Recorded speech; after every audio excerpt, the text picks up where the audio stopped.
Title: Iran vs. Israel, The Shadow War in the Middle East. 1. Prologue: Friends turned foes pre-1979. Once upon a time, Iran and Israel were not enemies. In the 1960s and early 70s, under the rule of Shah Mohammad Reza Pahlavi, Iran and Israel had quiet diplomatic ties. They shared intelligence, traded oil for weapons, and viewed Arab nationalism as a common threat. But in 1979, everything changed. The Iranian Revolution overthrew the Shah and brought in Ayatollah Khomeini, an Islamic cleric who viewed Israel as an illegitimate, Zionist state occupying Muslim land. Iran cut all ties and adopted the cause of Palestinian liberation as a pillar of its foreign policy. 2. Act 1: The Rise of Proxy Wars.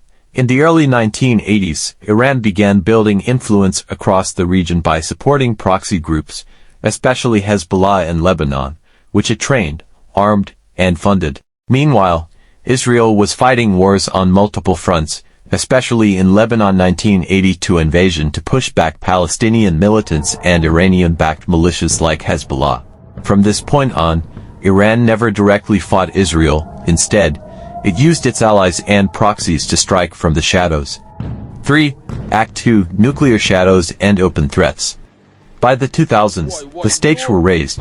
Iran's nuclear program became a major source of concern for Israel and the West. Iran said, "Our nuclear program is for energy." Israel warned, "A nuclear Iran threatens our very existence." Iranian leaders made inflammatory statements, including calls for Israel to be wiped off the map, rhetoric that caused fear and outrage globally. Israel, in turn, conducted covert assassinations of Iranian nuclear scientists, launched cyber attacks like the infamous Stuxnet virus, and pushed for global sanctions. This was war, but in the shadows. 4. Act 3: Syria, Rockets, and Red Lines 2011 to 2020s. The Syrian civil war changed everything. Iran deployed troops and militias into Syria to support President Bashar al-Assad. Israel saw this as Iran getting too close to its borders. So, Israel began airstrikes inside Syria, targeting Iranian weapons depots and convoys meant for Hezbollah. Sometimes these attacks happened weakly, but Iran rarely responded directly. Meanwhile, Gaza was erupting again and again, with Hamas and Islamic Jihad, both supported by Iran, firing rockets at Israeli cities. Israel would strike back with air raids. The conflict expanded without either side officially declaring war. The US and Gulf states are caught in between, trying to prevent the Middle East from exploding. This war is not just military, it's ideological, religious, and political. And even though there's no declared war, the battle continues every day through cyber warfare, airstrikes, propaganda, and proxy conflicts. Epilogue: A fight for survival or power. To Israel, Iran is the greatest threat to its survival. To Iran, Israel is the symbol of Western oppression in the Muslim world. The truth lies somewhere in between, and until diplomacy, peace, or mutual exhaustion ends the cycle, the world must watch the desert sky for the next drone or missile. 5. Act 4: April 2024, a turning point.